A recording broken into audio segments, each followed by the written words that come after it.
Very good morning, सुबह खैर, खुश आमदीद। और मैं हूँ आपकी होस्ट मुनीबा आसिफ और जनाब आप देख रहे हैं अपना पसंदीदा प्रोग्राम जागो लाहौर। कुछ बात कर लेते हैं सेल्फ केयर के हवाले से। और जैसे जैसे गर्मी की शिद्दत में इजाफा हो रहा है वैसे वैसे हमारे सेहत के हवाले से बहुत सारे मसाइल जो हैं वो जन्म ले रहे हैं। और ख़ास करके जनाब बहुत सी ख़वातीन या फिर मर्द हजरात दोनों ही ये हमें शिकवा करते हुए नज़र आते हैं कि जनाब जैसे ही गर्मी आती है तो हमारे जो चेहरे का रंग है वो डल होना शुरू हो जाता है, दाने बहुत ज़्यादा निकलते हैं, छाइयाँ पड़ना शुरू हो जाती हैं। तो हम किस तरह ख़ुद को बेहतर बना सकते हैं अपने स्किन ट्रीटमेंट्स के हवाले से? हम कौन कौन से ट्रीटमेंट्स हमें लेने चाहिए? बिकॉज़ क्वैकरी बहुत ज़्यादा बढ़ती जा रही है। आप जहाँ पर भी देखेंगे आपको कोई ना कोई एक ऐसा जो ख़ुद को सर्जन बोलता होगा, ख़ुद को डर्मेटोलॉजिस्ट बोलता होगा, वो अपना एक क्लिनिक खोल के बैठा हुआ है, लेकिन उन्हें नहीं पता होता कि उन्होंने किस तरह के प्रोसीजर्स करने हैं। पीआरपी के हवाले से बहुत से लोग जो है मिसगाइड हो जाते हैं, जिनको नहीं पता होता। और जब उनकी सेहत ख़राब हो जाती है, उनके साथ धोखा हो जाता है, तब वो किसी अच्छे कंसल्टेंट के पास जाते हैं कि जनाब अब हमारे साथ ये हो चुका है, अब हमें ठीक कर दें। तो आज हम इन तमाम तर चीज़ों के बारे में बात करेंगे कि किस तरह और कौन कौन से ट्रीटमेंट्स हमें लेने चाहिए, कौन से जो टाइप होती है स्किन टाइप पे कौन सा ट्रीटमेंट अच्छा लगता है। पीआरपी हो गया, जितने भी कॉस्मेटिक ट्रीटमेंट्स आजकल चल रहे हैं जिन्हें नॉन सर्जिकल कॉस्मेटिक ट्रीटमेंट्स कहा जाता है, बोटॉक्स आ जाते हैं, उसमें फिलर्स आ जाते हैं, ये चीज़ें क्या होती हैं, कौन करा सकता है, इस पर बात करेंगे। इन स्टूडियोज़ में हमारे साथ मौजूद हैं प्रोफेसर डॉक्टर अजीम जहांगीर मौजूद हैं, कॉस्मेटिक सर्जन हैं और डर्मेटोलॉजिस्ट हैं।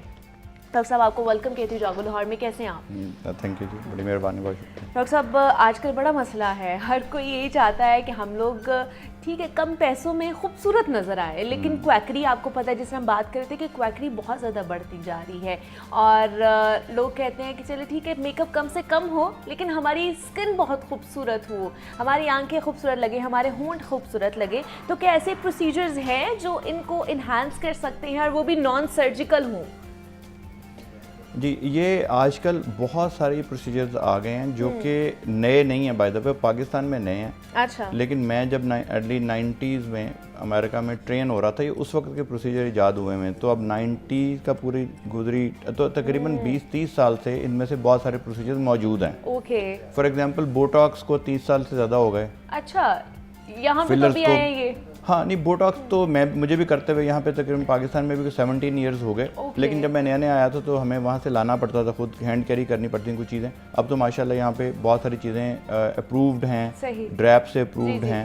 तो ये जो प्रोसीजर्स हैं ये बहुत ही सेफ़ प्रोसीजर्स हैं। वही वाली आपने जो बात की कि जो लोग बेचारे जो परेशान होते हैं वो उस वक्त होते हैं जब नॉन क्वालिफाइड डर्मेटोलॉजिस्ट, जो कि अपने आप को डर्मेटोलॉजिस्ट कहते हैं, और डर्मेटोलॉजी जो ब्रांच थी बिल्कुल नेगलेक्टेड सी ब्रांच थी। पहले आपको पता ही है सिर्फ जल्द की डिजीज़ की ब्रांच थी।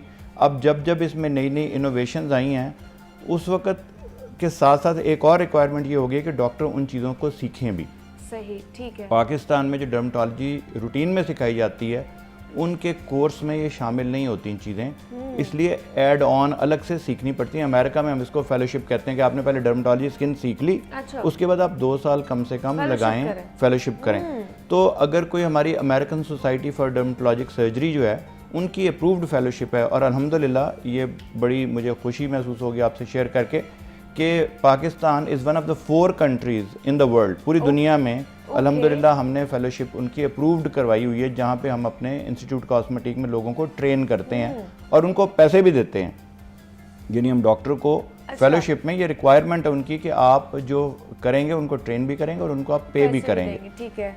फिर भी लोगों में कम रुझान है कि उनको ट्रेनिंग लेने के लिए, और अगर पैसे खर्च करके भी ट्रेनिंग ली जाए तो उसमें कोई हर्ज नहीं है। थोड़ी सी देर लगती है, डॉक्टर्स भी बेचारे काफ़ी मेरे में अंडर फाइनेंशियल क्रंच होते हैं कि वो पूरी तरह सीखते नहीं हैं। तो अगर प्रॉपरली सीख लिया जाए और प्रॉपर पेशेंट की सिलेक्शन की जाए तो ये प्रोसीजर जो फॉर एग्जांपल अगर किसी के होंठ पहले ही काफ़ी ज़्यादा प्रोमिनेंट हैं, अच्छा। उनमें फिलर करने की तो ज़रूरत नहीं, तो कॉमन सेंस की बात है। ठीक है। इसी तरह आंखों के नीचे आपने देखा होगा हल्के पड़ जाते हैं, हल्के में आप पीआरपी भी कर सकते हैं, और आप फिलर जो नीचे जो लाइन पड़ी है तो उसमें आप फिलिंग कर सकते हैं। Literally it is half of the science, half of the art. जब आपने देखना है किसी पेशेंट को तो आपने एक सिर्फ साइंटिस्ट की नज़र से भी देखना है, एज अ डॉक्टर भी देखना है, और एज अ आर्टिस्ट भी देखना है, बिकॉज आपको ये देखना है कि उनका ओवरऑल चेहरा पहले की निस्बत ज़्यादा बेहतर दिखाई दे। बजाय इसके कि आप कहेंगे चूंकि आप किसी के होंठ छोटे हैं मैंने ज़रूर मोटे करने, चूंकि आपको पूरी प्रोपोर्शन देखनी है। अल्लाह ने बड़ी इंटरेस्टिंग चीज़ें हैं कि जो आप साइंस में आगे बढ़ते हैं अल्लाह की कुदरत पे आपको बहुत ही ज़्यादा उस पर मज़ा आता है देख के कि अल्लाह ने हर एक चीज़ के प्रोपोर्शन बनाए हुए हैं कि नाक कितना लंबा हो और उसके हिसाब से होंठ कितने हैं, उसके हिसाब से ठोड़ी। अगर किसी की ठोड़ी पीछे हो और नाक थोड़ा सा लंबा आपने देखा बुरी, तो उसमें हम थोड़ी सी आगे बढ़ा देते हैं और उसके लिए अब सर्जरी की ज़रूरत नहीं है, उसमें हम थोड़ी सी फिलिंग कर देते हैं। बगैर ही सारा कुछ हो जाता है। फिलिंग एक फिलिंग का मटेरियल होता है जिसको हाइलुरोनिक एसिड बोलते हैं, मुख्तलिफ कंपनीज बनाती हैं। उस मटेरियल को हम बहुत ही बारीक एक सुई से या एक कैनुला से, आजकल नीडल्स की बजाय आगे से गोल सुइयाँ एक किस्म की आ गई जो कि चुभती नहीं है एक किस्म की, तो हम छोटा सुराख करके जिल्द के नीचे वो मटेरियल भर देते हैं। अच्छा। ये मटेरियल इंटरेस्टिंग वही मटेरियल है जो कि आपकी बॉडी खुद से भी बनाती है, प्रोड्यूस कर रही होती है हाइलुरोनिक एसिड, तो इसलिए इसको एलर्जी नहीं होने का खतरा होता है, इससे कोई रिएक्शन होने का खतरा नहीं है। प्रॉब्लम तब होती है जब कोई स्टरलाइजेशन किए बगैर अगर कोई ऐसा चीज़ यूज़ हो जाए जिसमें कि बैक्टीरिया भी अंदर चले जाए, जरासीम भी, तो फिर तो ज़ाहिर इन्फेक्शन होगी। तो डॉक्टर अगर अच्छा काबिल हो और एहतियात से करे और पेशेंट उनको सिर्फ चूज़ करे जिनको सचमुच उन प्रोसीजर की ज़रूरत है। फॉर एग्जांपल आपने देखा होगा कि जी लोग काफ़ी दफ़ा जिल्द जल गई कि जी लेज़र करवाया था, भाई लेज़र करवाया क्यों था? अगर उसकी कोई हर चीज़ का मकसद होना चाहिए। अगर मकसद था फॉर एग्जांपल सिर्फ छाइयाँ थी जो पड़ जाती हैं, लेकिन उसमें हेयर लेज़र रिमूवल के लिए भी तो लेजर्स कराते हैं। जो हेयर रिमूवल का लेज़र है वो बहुत ही अच्छा लेज़र है। डिपेंड करता है, आप कंपनी चेक करें कि किस कंपनी का लेज़र इस्तेमाल हो रहा है, डॉक्टर जो कर रहा है उसका कितना तजुर्बा है, कितने अरसे से कर रहा है, क्या प्रॉपरली। सबसे इम्पॉर्टेंट कि ये पूछना, अगर आप एक सवाल पूछ रहे हैं जी आपका उस्ताद कौन था डॉक्टर साहब, आपको किसने सिखाया, उनकी ऑनलाइन चेक करें, उनकी डिग्रियां चेक करें, उनकी क्वालिफिकेशन चेक करें, उनका तजुर्बा चेक करें, उनकी रेपुटेशन चेक करें, अपने जो अच्छे फ़र्ज़ करें। आपके अगर कोई चेस्ट स्पेशलिस्ट अच्छे हैं लाहौर में तो आप उनसे पूछ सकते हैं कि जी स्किन का स्पेशलिस्ट कौन सा अच्छा है। हेयर ट्रांसप्लांट में भी ऐसे ही हो रहा है कि पहले पाकिस्तान में एक वेव्स आती है ना, पहले हेयर ट्रांसप्लांट के क्लिनिक खुले, सारे खुल गए, उन्होंने कहा जी हम सिर्फ हेयर के स्पेशलिस्ट हैं। अब हेयर स्पेशलिस्ट कोई दुनिया में चीज़ नहीं होती। डर्मेटोलॉजिस्ट जो है वो स्किन, हेयर एंड नेल तीनों के स्पेशलिस्ट होते हैं। पहले आपको ये स्पेशलाइजेशन करनी पड़ती है, फिर आप किसी एक ब्रांच में, दो ब्रांचेस में आप जा सकते हैं। एक स्पेसिफिक में जा सकते हैं, ज़्यादा में भी। लोग क्या करते हैं, डर्मेटोलॉजी को छोड़ के डायरेक्ट वो एक छोटा सा डिप्लोमा किया या एक दिन का कोर्स किया और फिर करना शुरू हो गए। उससे नुकसान जब पेशेंट का होता है तो पेशेंट समझता है कि ये प्रोसीजर ही गलत है। फॉर एग्जाम्पल जिन पेशेंट की आंखें थोड़ी सी नीचे आपकी समझ लें गिर जाती हैं, आपकी जो भवें हैं या आपकी जो आईब्रोज हैं वो कब तक ड्रूप हो जाते हैं कि जी बोटॉक्स गलत लग गया। बोटॉक्स अगर ज़्यादा लग जाए या गलत जगह पे लग जाए तो बजाय आंखें ऊपर को खुलनी, लिफ्ट होने की, ड्रॉप हो जाती हैं, ड्रूप हो जाती हैं। अब वो जो ड्रॉप हो गया आपका चेहरा तो वो ज़ाहिर बुरा लगेगा। पेशेंट समझते हैं ये प्रोसीजर ही ख़राब है, वो प्रोसीजर ख़राब नहीं था, जो करने वाले को शायद पता नहीं था और उसको अंदाज़ा नहीं था कि ज़्यादा बोटॉक्स दे दिया। तो ये जो चीज़ें हैं अगर सही की जाएं, एहतियात से की जाएं, लालच ना किया जाए, पेशेंट भी लालच ना करे एकदम से बहुत ज़्यादा खूबसूरत होने का, डॉक्टर भी लालच ना करे बहुत पैसे बनाने का, तो ये बहुत ही कारामद चीज़ें। और ये जो बोटॉक्स है ये लोग समझते हैं जी सिर्फ ये खूबसूरती के लिए यूज़ होता है। हम बहुत सारी दफ़ा लोगों की, कुछ लोग आपने देखा बहुत ना आंखें झपकते हैं, यानी बहुत ज़्यादा तेज़ आंखें झपकते हैं, जिसको ब्लेफरोस्पाज्म बोलते हैं, उसमें यूज़ हो सकता है। आजकल बोटॉक्स जो है माइग्रेन में बड़ा इफेक्टिव है। जो लोगों को आपने देखा होगा कुछ लोगों की गर्दन एक तरफ झुक जाती है और झुकी रहती है, पहले उसकी सर्जरी करके ठीक करना पड़ता था। अब वो जो मसल जो बहुत ज़्यादा उसको खींच रहा होता है, स्टिफ हो जाता है, उसको रिलैक्स कर सकते हैं बोटॉक्स से। तो बोटॉक्स जो मसल रिलैक्सर है बेसिकली, लेकिन उसको बहुत एहतियात से यूज़ करना पड़ता है और वही यूज़ कर सकते हैं जो कि उसके आदी हों यूज़ करने के।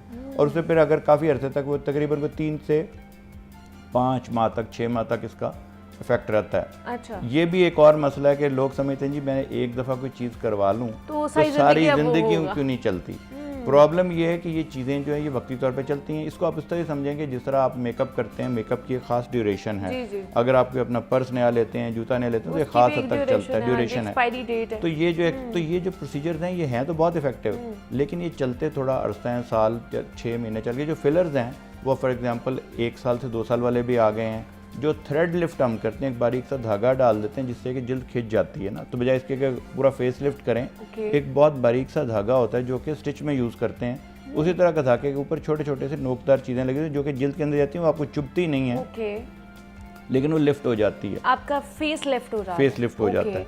अब वो जो उसकी जो ड्यूरेशन है वो तकरीबन 1.5 से 2 साल भी चल जाता है। तो सर्जरी जिनको कि हम पहले सर्जरी रिकमेंड करते थे पेशेंट्स को आज से 20 साल पहले, अब तकरीबन उनमें से आई वुड से 80% पेशेंट्स जो हैं वो नॉन सर्जिकली ठीक हो जाते हैं। कुछ चीज़ें उतनी ज़्यादा इफ़ेक्टिव नहीं होती। फॉर एग्ज़ाम्पल लाइपोसक्शन जो है उसमें हमने आपका जो एक्स्ट्रा फैट है वो निकाल दिया। सही।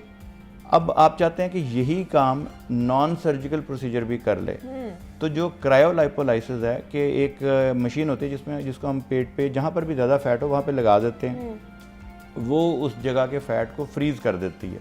अच्छा। और जब आप उसको थॉ होने देते हैं, गर्म होने देते हैं फैट को, तो फैट वहाँ से टूट जाता है और वो फिर बॉडी आपकी एब्जॉर्ब करके फैट को उसी तरह हजम कर लेती है जिस तरह कोई भी फैट को बाकी चीज़ें हजम करती है। अब प्रॉब्लम ये है कि वो चूँकि उतनी इफेक्टिव नहीं है, लेकिन उसको मार्केट जब आप करेंगे, जब आप उसकी एडवर्टीजमेंट करेंगे और ऐसे करेंगे कि जी ये तो उतनी ही इफेक्टिव है जितनी कि लाइपोसक्शन, वो उतनी इफेक्टिव नहीं होती। अब पेशेंट्स बेचारे समझते हैं कि जी ये जो है ये तो काम ही नहीं करती ट्रीटमेंट, हालांकि वो भी काम करती है लेकिन वो कम फैट के लिए और उसको बार बार करना पड़ता है।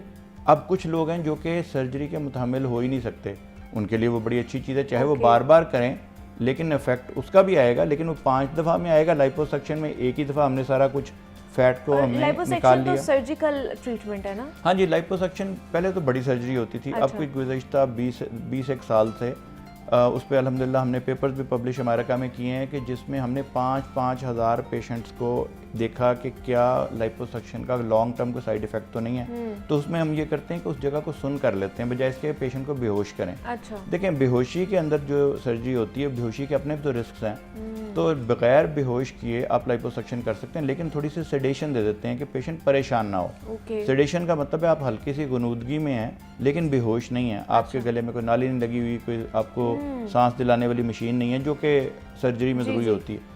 तो जनरल एनेस्थीसिया की बजाय लोकल एनेस्थीसिया दे देते हैं। वो जगह जब सुन्न हो गई, अब वहाँ से हम फैट निकाल लेते हैं और उसके बाद आम तौर पे जल्द लूज़ नहीं होती। यानी मैंने अब तक कोई चंद मरीज़ होंगे जिनकी जल्द लूज़ होगी, चूँकि जल्द टाइट हो जाती है। अल्लाह मैंने ना जल्द में बहुत रिकॉयल रखा हुआ है कि वो वापस चले जाती है। सिर्फ प्रेगनेंसी के बाद ख़वातीन का दोबारा उसी तरह हो जाता है। तो अल्लाह ने बहुत सारी चीज़ें ऐसी बनाई हैं जिनका हमें इल्म नहीं था। अब उससे जो नई ट्रीटमेंट्स आ रही हैं, और अल्हम्दुलिल्लाह पाकिस्तान में अब ये treatments at a fraction of the cost की करवाई जा सकती हैं। यानी बोटॉक्स अगर आप देखें तो अमेरिका में एवरेज बोटॉक्स करने की जो प्राइस है वो तकरीबन $1500 है, और यहाँ पे हम 10 गुना कम पे वही बोटॉक्स, उसी कंपनी का बोटॉक्स ड्रैप ने अप्रूव किया हुआ वो कर सकते हैं।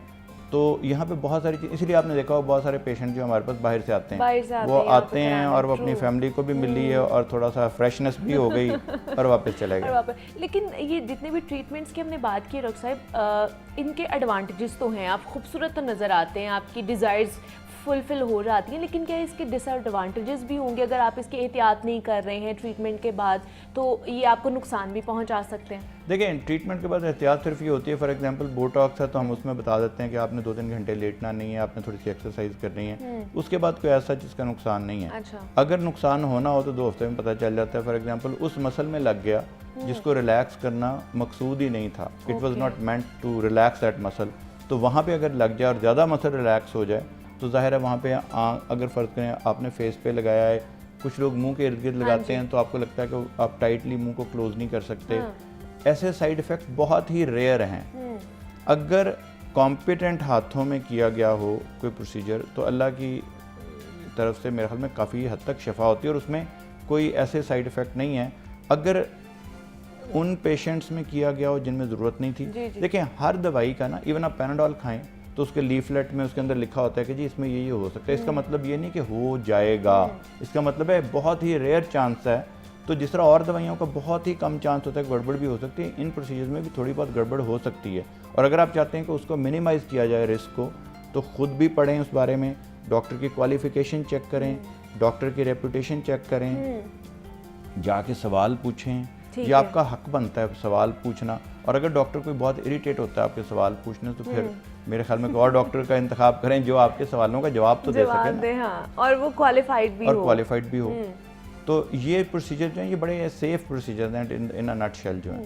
लेकिन ये जो कॉस्मेटिक जो सर्जिकल प्रोसीजर्स हैं जो इन्हांस, मतलब आजकल जितनी भी नौजवान नस्ल है, किसी को अपने आईब्रोज अपलिफ्टेड चाहिए, हॉर्न जो हैं वो थोड़े से बड़े चाहिए, जो ये चीक बॉन्स हैं ये ज़रा इन्हांस चाहिए, मतलब सारे जितने भी कि खूबसूरत चाहिए चीज़ें, ये बहुत ज़्यादा फोकस्ड है आजकल के यंगस्टर्स में। हर कोई जाता है कि हमें ये चीज़ें चाहिए, तो इसका भी कोई साइड इफ़ेक्ट हो सकता है उनके ऊपर? मतलब चेंज करा लेते हैं ना, मतलब नाक को भी फुल चेंज करा लिया और बाकी चीज़ें भी फुल चेंज, और बिल्कुल डिफरेंट लगना शुरू हो जाते हैं उसके बाद। देखें, पहली बात तो ये कि अपने डॉक्टर से सबसे पहले आपको कंसल्टेशन करनी है। अच्छा।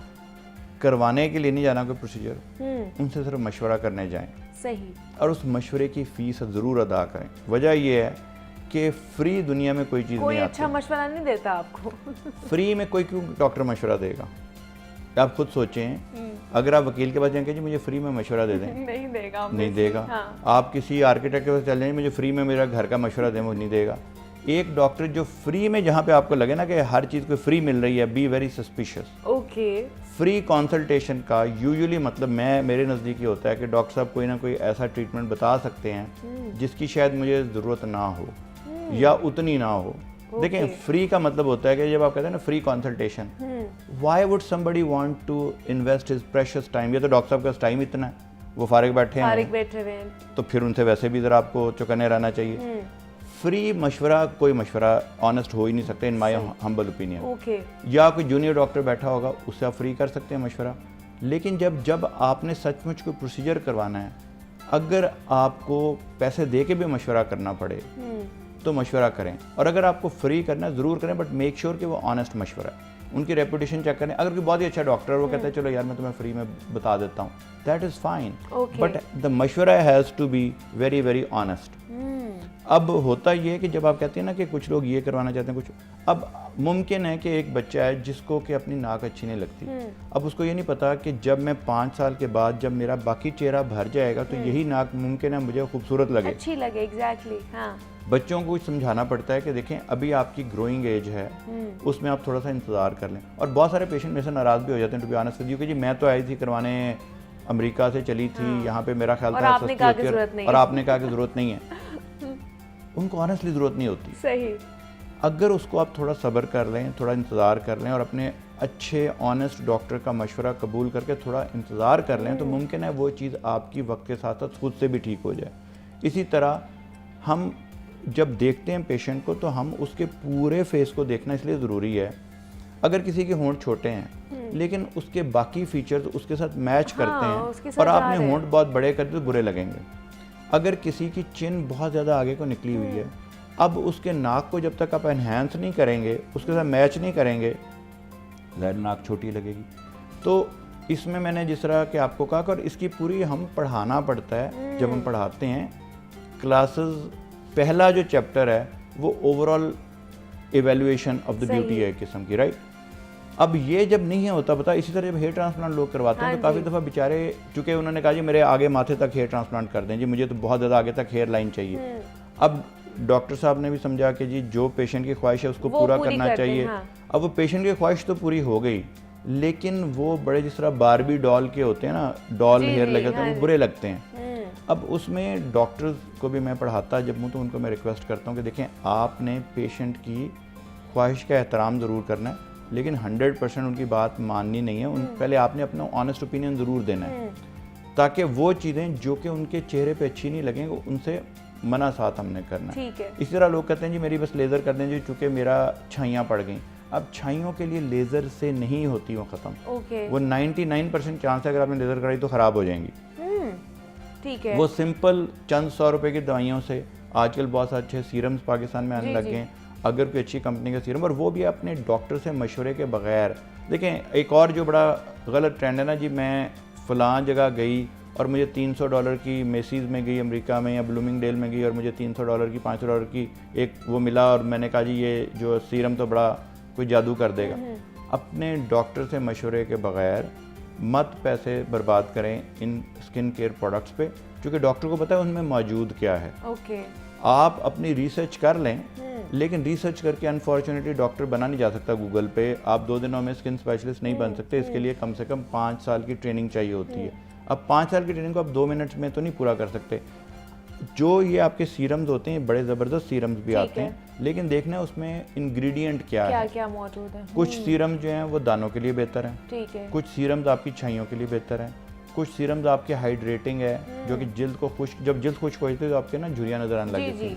तो हर चीज़ का एक अपना मकसद है और उसको अगर आप उसके मशवरे से करेंगे तो फ़ायदा ये होगा कि पैसे ज़ाया होने से बच जाएंगे और आप खूबसूरत भी लगेंगे। और बहुत से लोग हैं जो इस तरह के ट्रीटमेंट्स करा लेते हैं डॉक्टर साहब। आजकल पिछले दिनों बहुत ज़्यादा एक टॉपिक भी, हॉट टॉपिक भी था। हमारी एक एक्ट्रेस हैं, उन्होंने अपनी नाक की सर्जरी, मतलब लोग कह रहे थे कि उन्होंने नाक की सर्जरी कराई और वो बिल्कुल ही चेंज हो गई हैं।